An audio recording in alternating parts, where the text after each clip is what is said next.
pessoal, tudo bem? No vídeo de hoje vamos começar literalmente a colocar a mão na massa para entender o que é uma holding familiar. Meu nome é Diego Costa Duarte, sou advogado, sou especialista em planejamento patrimonial da família. Holding familiar é um instituto apenas para famílias com empresas? A resposta é não. Muito embora o tema holding familiar seja mais comum para famílias empresárias, ela não fica só restrita para essas pessoas. Vamos entender o porquê. Inicialmente, vamos compreender o que de fato é uma holding familiar. Começo a dizer que holding não é uma empresa. Holding, na realidade, é um sistema que pode ser composto por uma ou mais empresas, as quais iremos chamar de célula, por ser o menor organismo vivo dentro de um sistema, e vai depender da necessidade de cada família, certo? Em linguagem simples e objetiva, a holding familiar nada mais é do que uma pessoa jurídica cujos sócios são os membros de uma mesma família. Ou seja, é uma empresa, entre aspas, familiar.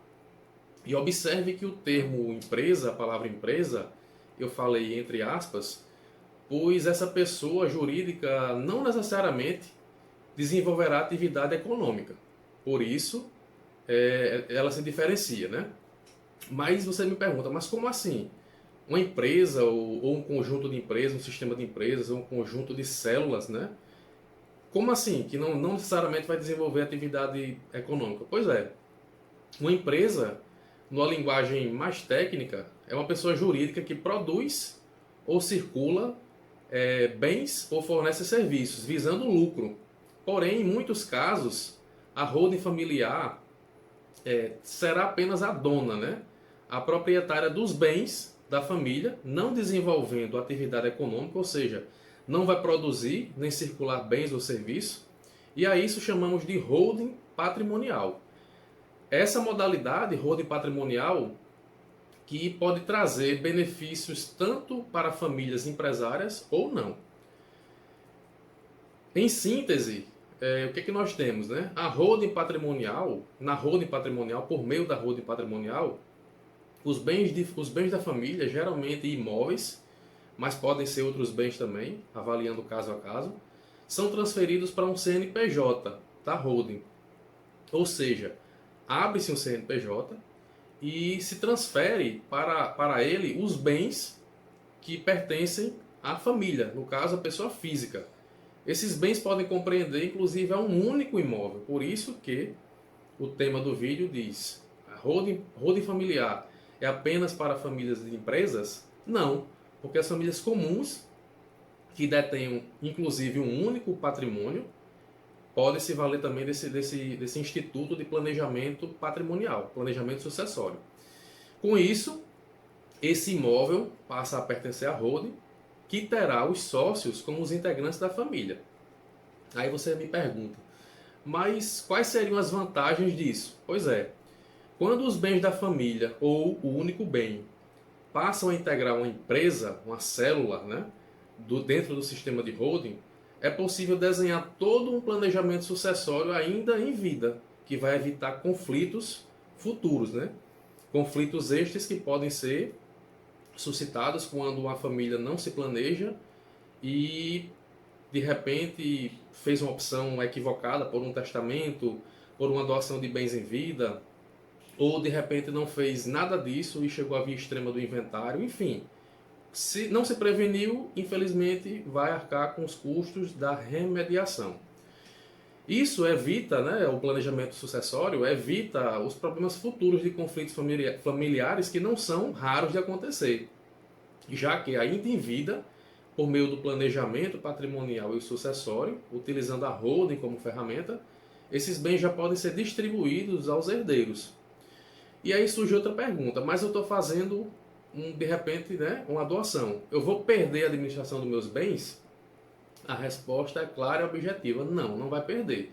Com o devido planejamento, esses bens podem ser transferidos em vida para os herdeiros por meio das cotas do capital social da holding. Porém, aquele que as doou, no caso que era o instituidor do patrimônio, fica na completa administração. Na prática, nada muda. Há apenas uma ferramenta que você se planeja, a sua família se planeja, para evitar os desgastes, os traumas e tudo que advém com o óbito, né, do instituidor, quando a família não tem um planejamento pré-estabelecido. Mas o que isso quer dizer? Isso significa que os herdeiros não poderão fazer nada com os bens. Em outras palavras, o doador pode alugar, vender, onerar, enfim, administrar, como sempre fez, todos os bens sem pedir nada, nem nenhuma autorização para os seus herdeiros, no caso, que passam a figurar como sócios da holding, né? Por isso que é dito, a holding não é apenas para famílias empresárias. Embora muitos pensem isso, porque é mais difundido nessa classe empresária, em famílias que são mais abastadas financeiramente, a holding é acessível e extremamente necessária para famílias que também não são empresárias, principalmente para essas famílias, que é a classe média, né? A grande verdade é que a holding é necessária principalmente para essas famílias, como foi dito, acabei de dizer, mas que elas são as que são mais afetadas no caso do inventário, pois muitas vezes não possuem liquidez de capital para arcar com todas as despesas que são atreladas ao inventário, impostos, valor de cartório, honorários advocatícios, custas judiciais, quando não são deferidos o benefício da gratuidade judiciária, enfim, todas essas despesas num curtíssimo espaço de tempo, sob a penalidade de, se não fazê-lo, arcar com as multas que são impostas pela lei. Em outro vídeo, eu vou abordar aqui custos gerais de inventário, confrontando com custos gerais de uma holding, para ficar mais claro ainda essa questão no papel das despesas. Se você gostou desse conteúdo, eu peço que deixe seu like, compartilhe esse vídeo com seus amigos, com seus familiares. Me sigam nas redes sociais, cujos links vão estar na descrição. E um forte abraço. Até o próximo vídeo.